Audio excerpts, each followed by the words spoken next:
14th August 2017. Reports had emerged from the conference state that placed it across all platforms, both national and international. The report: an alleged deadly and mysterious health outbreak that had claimed over 60 lives. It was an unfortunate event. The news actually emanated from DPO and Kogi West local government area with various figures of deaths. So, because we could not trace this disease to any outbreak, there wasn't any sign suggestive of a viral hemorrhagic fever.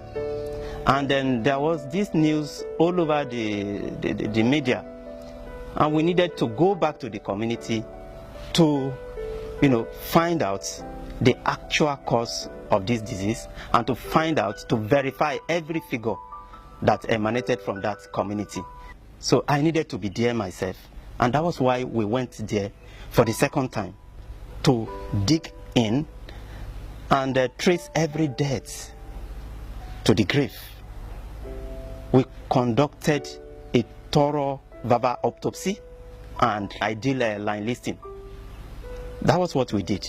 So as we are approaching the palace, somebody just presented a list, footpath sheets, and said, you people don't have to go to the forest again.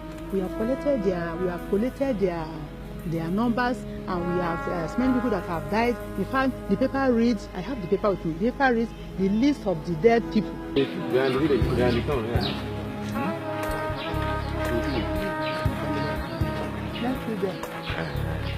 The family of the deceased,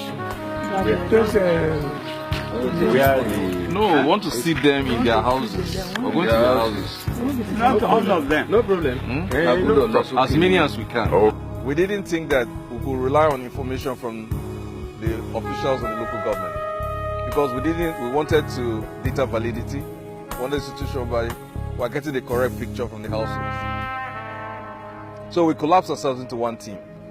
I was now heading that team, and we went from one settlement to the other. Okay, please. His own house. Did he lose anybody? No, recently in the last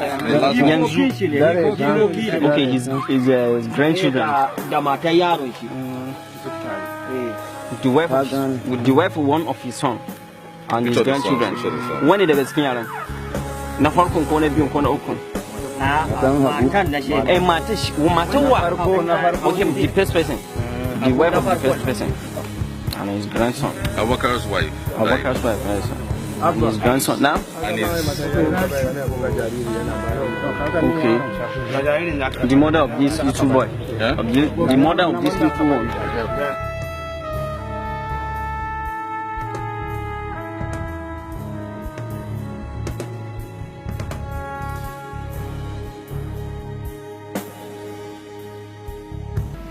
Then we now begin to acquire what led to these people that died.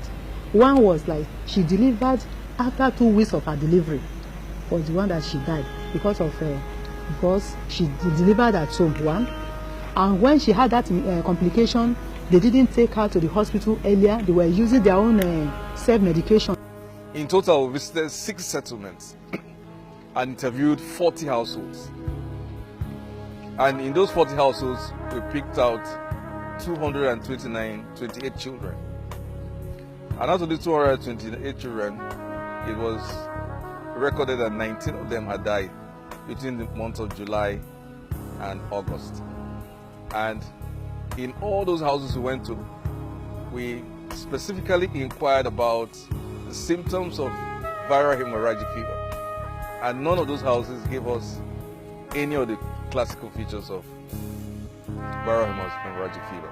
It's important to state categorically that these deaths occur within the last 2 months, 8 weeks. And they were isolated cases. Even within same family, the cause of deaths from what they explained to us were not the same.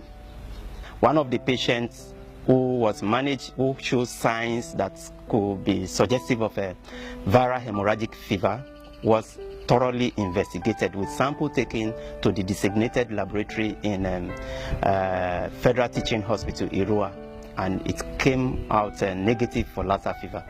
There is no sign of epidemic, and there is no history of hemorrhagic fever. I want to appreciate His Excellency Alhaji Yaya Bello, the Executive Governor of Kogi State, for the role he has played. When the news got to him, as a compassionate leader that he has always been, he couldn't sleep.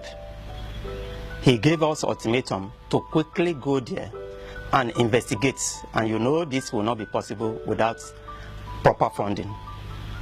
The fund was released immediately, and all the patients that were evacuated from Okoloke community and its environment to Lokoja for proper treatment were treated at no cost.